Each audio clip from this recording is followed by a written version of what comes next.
Ja, de DPP, Digital Product Passport, gaat een invloed hebben op ons allemaal. Ergens ook zeker op de consument, vooral op bedrijven en merken. En ongetwijfeld ook op GS1. Dus beste Jan en Wouter, als jullie nog heel even de tijd willen nemen om die impact daarvan op GS1 en ja, onrechtstreeks.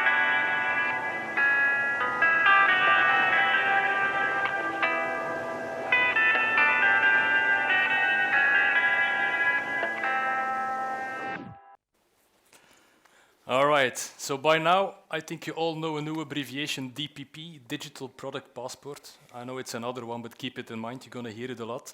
And it's quite exciting, you know, being a GS1 community that we're part of that exercise, because you see, it could become very complex, but if we're part of the design to really co-develop it, I mean, we're really taking a leap start. And that's really what GS1 is all about, right? We want to be proactive. At the same time, it's true to say this is going to shake GS1 in its core, because it's not a small project. So why is that? I mean, you heard about the different sectors going live. It seems maybe very far away, like textile, construction, but I mean, let's not mistaken, all sectors will follow, right? So we better join the club ourselves and really make it a proactive exercise. As we mentioned already a few times, why is GS1 active in this one? We are proactive for the reason that it's going to come anyway. And our role is really to really do it in a way that, you know, we protect value. It doesn't kind of become at outrageous cost. And actually, we want to create value for our members. Again, more examples later on. That's really the role we want to play in GS1.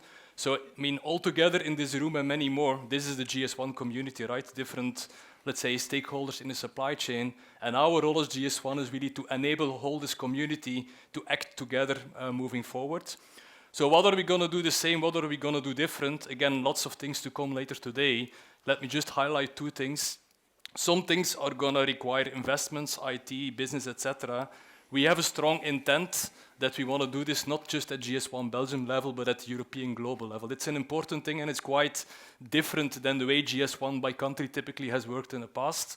We need to figure out how to do it in all transparency, but it's a strong intent, and it's really something we believe is really powerful. At the same time, we want to build on what works on existing standards, on existing solutions like My Product Manager. So for the end user, there is still the integrated user journey that is really smooth, and they don't know what happens behind the scenes. So finding that balance is really what we're trying to do to enable this journey. So as said, we're trying to build a community, a new ecosystem. And why do I say new? Yes, brand owners, retailers, consumers, we're kind of part of our GS1 ecosystem. But you know, there is new players coming into the game. Think about sorters, recyclers, let's say packaging companies, etc. And we're going to find a way to engage them into our community and make sure they're part of the exercise as well. So you see, it's quite a big opportunity, I would say, right? So Jan, tell us a bit more. How can we do that one? Oh, yeah, you have a clicker yourself. I have a clicker myself. So the foundations of the digital product passport, and the foundation is going to be the CHITIN, the IN code. No doubt about it, every passport needs an identifier, and we hope as GS1 community that the identifier that is already on the product will be used to identify the digital product passport. And today we are talking a lot about going from the linear economy to the circular economy, but we are also going from a linear barcode, which you find now on the product, which is a one-dimensional barcode, to a two-dimensional barcode that you all know also already from implementing a QR code, a GS1 data matrix. These are two-dimensional barcodes, and we are going to combine this with the GS1 digital link to make sure that every consumer, every government, every business can consult the digital product passport by just scanning a QR code or a GS1 data matrix. And the use of 2D is absolutely not new in Belgium. We have been having several projects around replacing national numbers for variable weight products in the chain by a GS1 data matrix or a QR code later on. That still needs to be decided, but to make it sure that it can be scanned at the point of sale, and it has much more added value than we have today.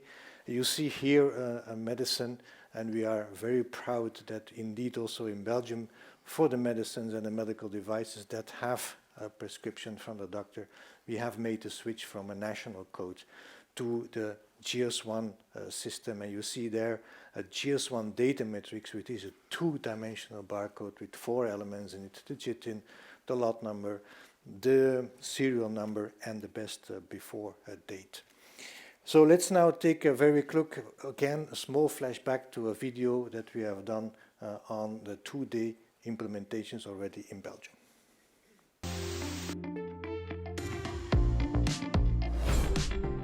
Flashback. In 2017, GS1 Belgilux started a work group for the migration of national number to 2D barcode GS1 data matrix for variable weight articles, planting the seeds for the future of barcode. Nowadays, not only variable weight products, but also healthcare products carry the GS1 data matrix and are scanned in retail as well as in pharmacies and hospitals. A first harvest that is waiting for extension. GS1 Data Matrix est particulièrement adapté au conditionnement du médicament et même parfois jusqu'à l'unité de prise du médicament, ce qui permet une traçabilité jusqu'au niveau du patient et notamment dans les hôpitaux, dans les institutions d'hébergement pour personnes âgées. Donc ce code Data Matrix est tout à fait adapté aux caractéristiques du médicament dans son conditionnement d'origine ou dans son unité de prise. De introductie van de GS1 datamatrix in de gezondheidssector in België is voor ons een belangrijke en grote mijlpaal in de geschiedenis van GS1. De oude nationale code wordt eigenlijk afgeschaft en de sector heeft toch voor medische hulpmiddelen en geneesmiddelen met voorschrift gekozen om eigenlijk een tweedimensionele code ten opzichte van vroeger in de apotheken te lanceren en in de keten te lanceren. En dit stemt ons natuurlijk erg gelukkig en is ook voor de keten een enorme stap voorwaarts. Bijkomend zien we ook dat de consument meer en meer data ter beschikking wil hebben. En dit kan dankzij de GS1 datamatrix overgedragen worden op een relatief kleine positie of plaats op het label. Wel, met de nieuwe datacarrier hebben we ondervonden dat die gemakkelijker kan in een product, op de layout van het product aangebracht worden. Zelfs ook voor hele kleine oppervlakte, kleine producten. Ook tevens kunnen we automatisch gaan nieuwe labels ontwerpen waar ook vervaldata en lotnummer kunnen in opgenomen worden, zonder dat die barcode extreem groot wordt.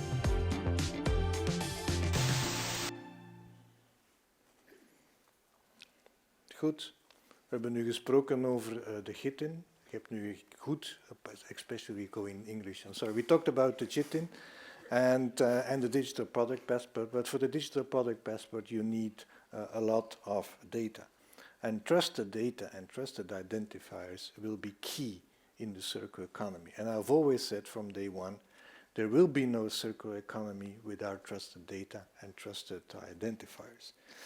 And if you look a bit further on this, how we have done this, we will need to combine in a digital product passport identifiers with 3 kinds of data.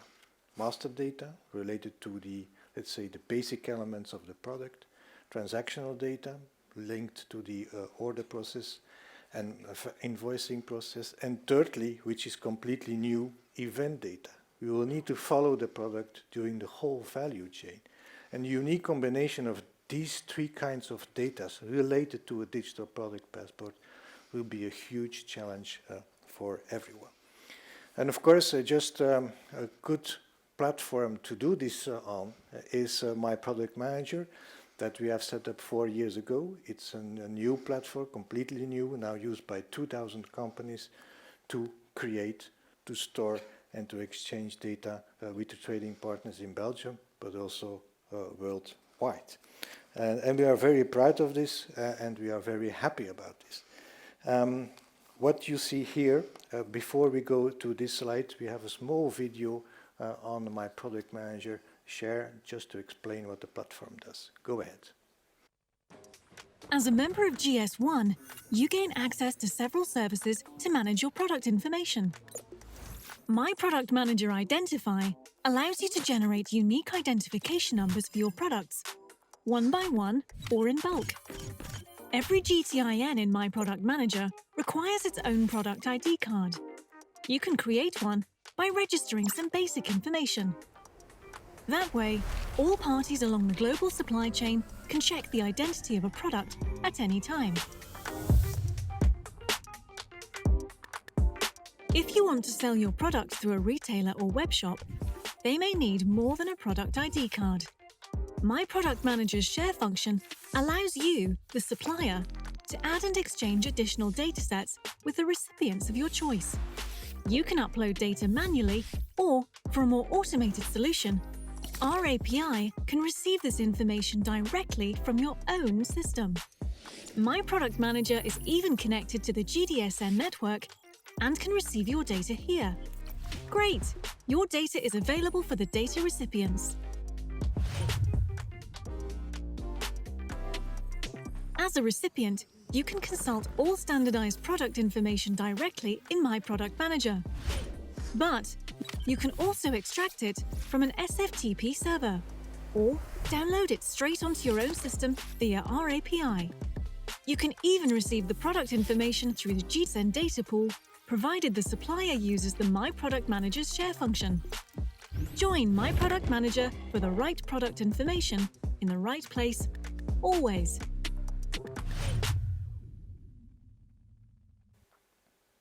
Thank you. And together, I think, with the board and with the GS1 staff, we are very proud to have My Product Manager as the one platform for our 9,000 members and our 2,000 companies using it for the data exchange. And what you see here, we call it the Brussels waffle, because you see here the applications that are available for our members to make sure that they can identify correctly their products and that they can share the data. But it's much more than that. And just to highlight it here, it's a single sign-on. And we started with a very nice customer journey. We wanted to have them a simple customer journey. You sign on to the GS1 platform, and you have all the possibilities you can see. On the top, you see My GS1 to manage your membership, whatever it's related to. Centrally, My Product Manager to share data. This is the one, the most important one that we have. Thirdly, on the right, My Location Managers. Later on, you will see that we go indeed from the linear economy to the circle to the donut economy, as we say it. And there you will have many stakeholders that need to be identified with their location in the value chain. And that's done by GLNs. And they are managed, stored, created in My Location Managers.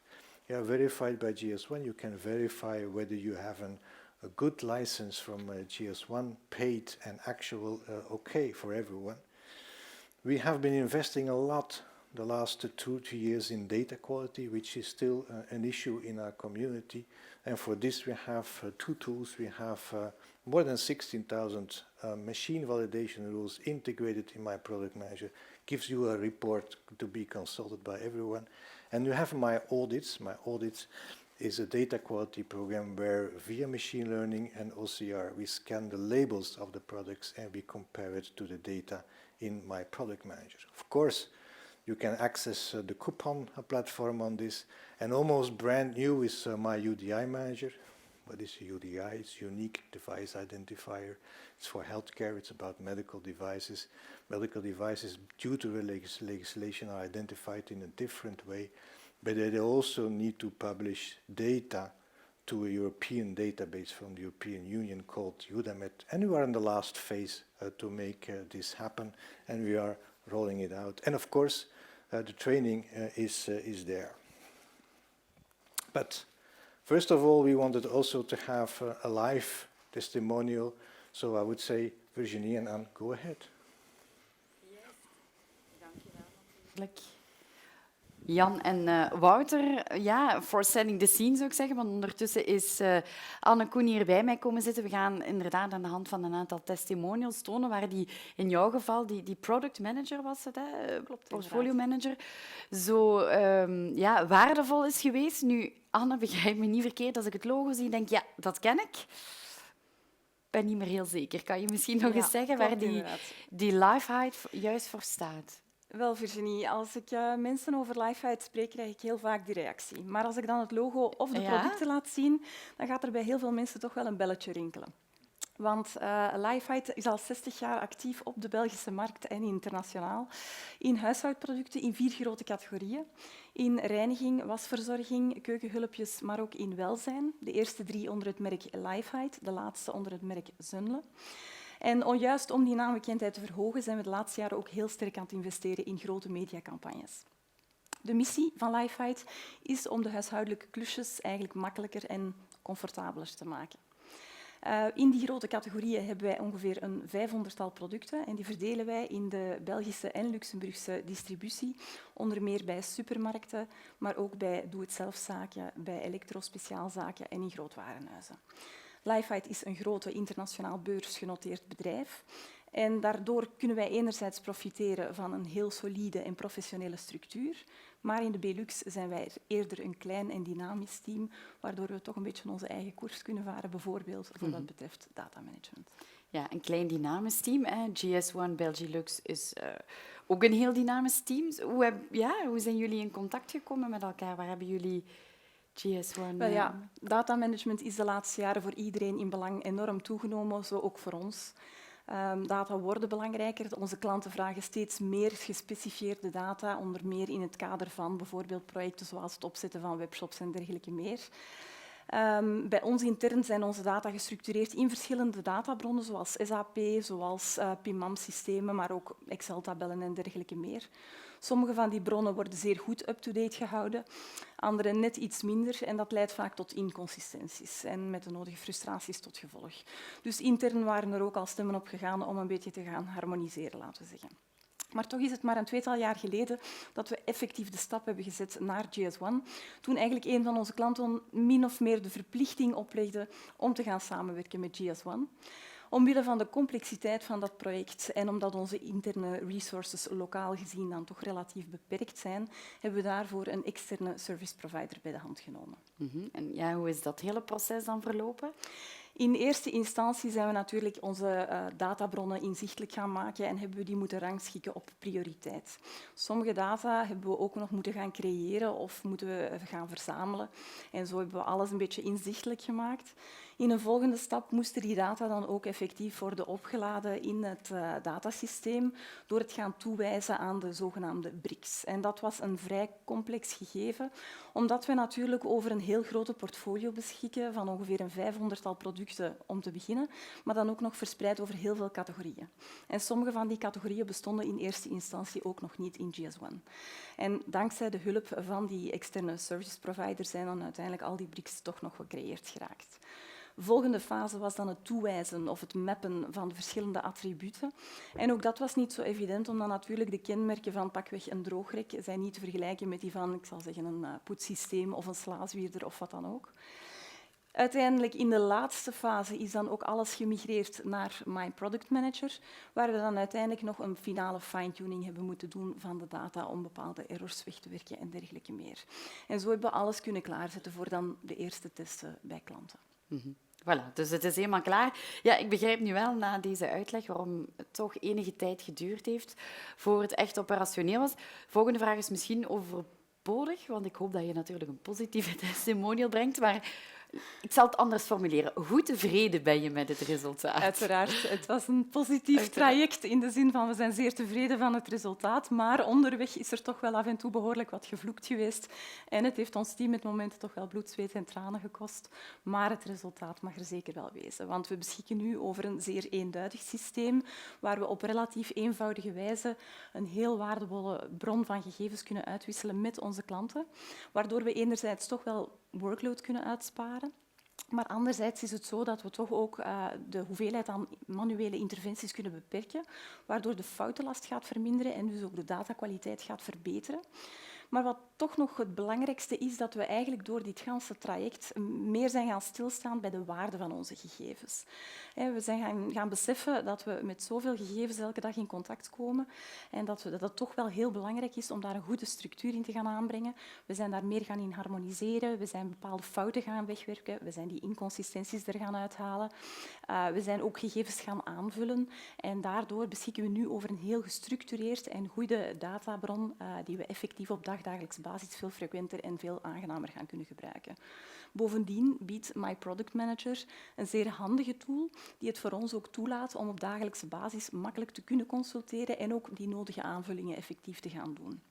En we hebben tijdens het ganse traject ook heel goede ondersteuning gekregen van het NPM-team, die eigenlijk ondersteuning op maat hebben gegeven, wat in zo'n traject niet onbelangrijk is. Dus uiteindelijk kan ik wel samenvatten, het was niet evident. Er is ook nog bepaalde fine-tuning nodig, maar wij kunnen op een positieve manier terugblikken op het project. En op zich kunnen we zeggen dat we niet meer moeten wakker liggen van datamanagement en dat we nu volledig kunnen focussen op andere projecten, zoals bijvoorbeeld de circulaire economie. En dat we op die manier met een positieve blik naar de toekomst kunnen kijken. Fantastisch. En dankzij jou hebben we toch ook een heel positief verhaal hier gehad op dit forum. Dank je wel, Anne. Ik geef zo dadelijk het woord terug aan Jan en Wouter. Misschien kunnen we eerst bij wijze van gimmick daten, maar dan via jouw video, zodat we elkaar beter leren kennen. Ladies and gentlemen, let's meet Liefheit. Heb je iets tegen virussen en bacteriën? Wij ook. De vloerwisser Profi van Liefheit. Grondig en hygiënisch poetsen dankzij de hoogwaardige hoes uit microvezel die tot 99% van de virussen en bacteriën verwijdert. Liefheit. Huishouden vandaag de dag. Thank you very much, Anne, for this very beautiful testimonial. So data quality is very important. It's not just uploading the data, as Anne has explained in My Product Manager. The data must be trusted, must be of high quality. And you know that we have an audit program on this since more than a year. I'm not going to dive deeper on it. But what we have seen the recent 2 years is that many of our customers said, oh, we need help, we need help, we need help in the content creation. And this is a major change in the attitude of many of, let's say, our suppliers that are asking for our help. Content creation, they say, okay, it's difficult to go to your trainings, Jan, with your team. The team is busy with selling the product. The team is not busy with trying to understand the guidelines from GS1, which are often complicated and difficult to understand. And the teams change a lot, and the teams are squeezed. So, yeah, this is difficult. And I just want to show you one slide of a McKinsey report, and take a look at home. But if you see the effort that a brand needs to do to generate master data for the products yearly, it's huge. It's huge. Look at the time and the resources they need to manage master data. And that's why we said, okay, perhaps we must adapt a bit our strategy at GS1. And I didn't want to give you slides with too many text, but this is the 3 scenarios for the future for the supplier to update. And the first scenario is the one you know already. Supplier is uploading the data and goes for a data quality program. By the way, this is for the Benelux level. The second option also exists already. You can choose a third party to upload your data, and we hope and we are sure that this is good qualitative data, and you don't have to do a data quality program. And the third one is going to be new next year. So companies that say, my processes for master data are completely fine, and I want to do a self-assessment. So 3 options. They're very simple and easy to understand, but we wanted to offer also the option on the content creation. And content creation, we see a lot of companies doing this, and we made a choice. And we made a choice to go together with World of Content to make sure that by the end of the year and next year for sure, we are able to offer also for our suppliers a simple tool where they say, send me the label of your product, which is on your product electronically, and we will set the data right for you, and so that you only have to upload it and publish it. And for this, of course, we are going to work together with one of the most performing platforms that we have found on the market in this world of content. So we are going to let's say, take care of the suppliers and make sure they have an alternative.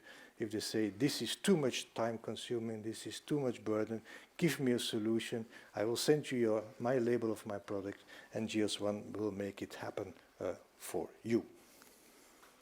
All right, thanks a lot, Jan. So I think it's a nice example, right? We talked before about building an ecosystem where we want to help all our members. You know, not all our members are the same. Some are small, some are big, some have their own systems. So this is just our way forward where we offer 3 routes. Maybe we end up with 4, with 5, we don't know yet, but at least we want to tailor it to the needs of our members, right? And that's really an important choice. And why is it even more important? Because if your master data today is not correct, it's only going to get more complex.